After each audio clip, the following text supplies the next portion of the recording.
What do you got? Whoa! Can't believe you've already written that much. You want to hear it? There once was a boy named Reed. He felt the need for speed. So he borrowed a car, didn't get very far, and in his pants he had... So what do you think?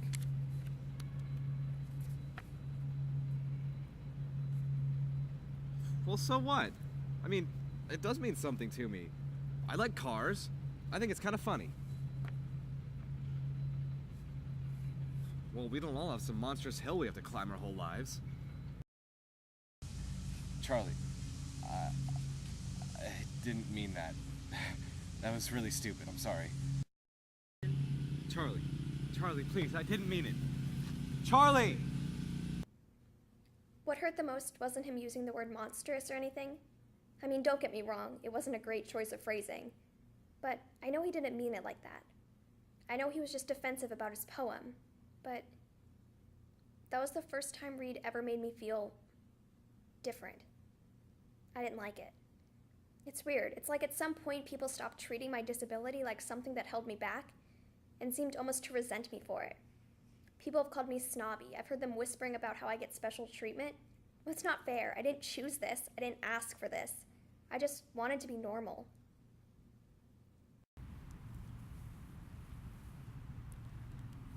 Why would you want to be normal, Chuck?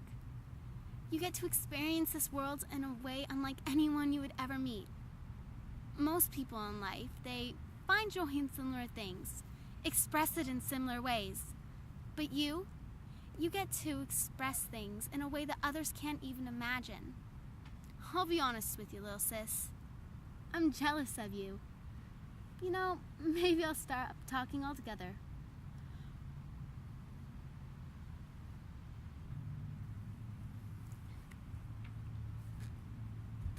I want to be just like my little sis.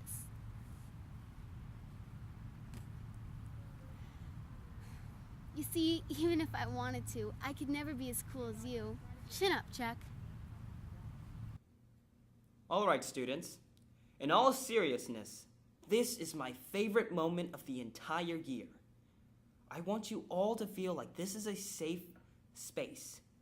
I will tolerate no razzing and no judgment during this session.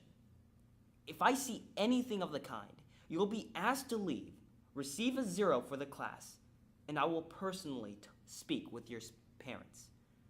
I don't mean to pose a threat to you, but it is imperative that we show support to one another during this. At times, those hallways can feel like a circus, but in this circle, your audience supports you. They love you, so please, don't be afraid to share with us. Do I have any volunteers to go first?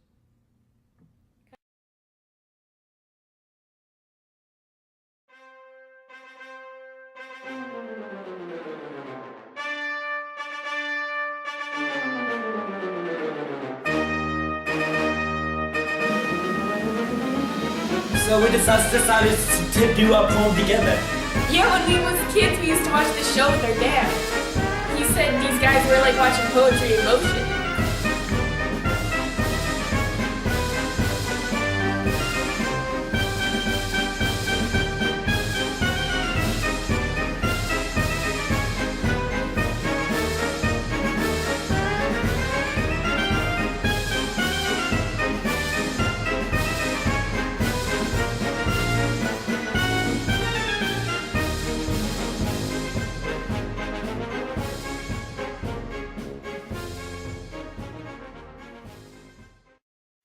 Well, there you go.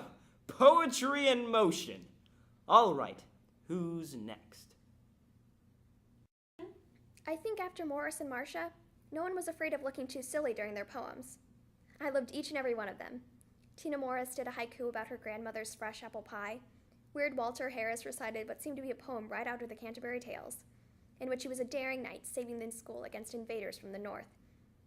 It made me feel bad that I called him Weird Walter. Really, his whole poem was about wanting to protect us all. Jeremy Guthrie told us a poem about how much he loved gymnastics, and Zachary Ring did this amazing spoken word piece while he juggled different homework assignments. I noticed Reed looking over at me during lots of the poems. I think he just wanted me to look at him and smile, to let him know I wasn't mad. I was, so I didn't. All right, Reed, you're up next.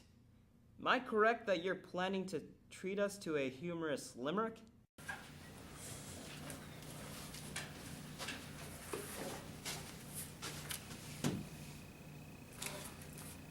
There once was a stupid old boy who said something so dumb and coy. He hurt his good friend, and in the end, he hopes she'll forgive him for joy. I couldn't really figure out a rhyme for the last part. That's Reed. I'm still pretty mad, don't get me wrong. That was more than a little embarrassing. But I can't imagine how much more embarrassing it must have been for him.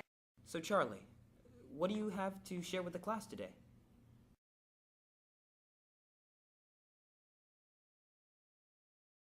Sure.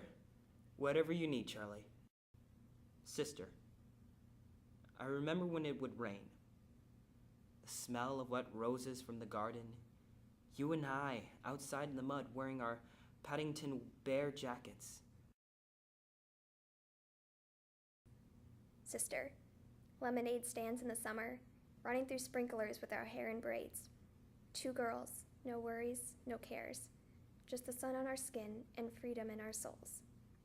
Sister, your courage, your bravery, your overwhelming strength in times of great hardship. Smiling through the tears, through CAT scans, through treatments, chemo. Our yellow rain jackets still stand side by side, holding hands in the entryway. I still smell roses, but they aren't as sweet. I pray every night you come home soon so our jackets can dance again. I miss you, sister. I dive into frozen waves where the past comes back to life. Fight fear for the selfish pain, it was worth it every time. Hold still right before we crash, cause we both know how this ends. A clock ticks till it breaks your glass, and I drown in you again. Hey, Charlie. You are the piece of me I wish I didn't need. Chasing relentlessly, still I fight and I don't know why. If our love's a tragedy, why are you my remedy? If our love's insanity, why are you my clarity? Why are you my clarity? Walk on through a red parade and refuse to make amends. It cuts deep through our ground and makes us forget all common sense. Don't speak as I try to leave, cause we both know what we'll choose. If you pull, then I'll push too deep and I'll fall right back to you. Cause you are the piece of me I wish I didn't need. Chasing relentlessly, still fight and I don't know why. If our love a tragedy, why are you my remedy?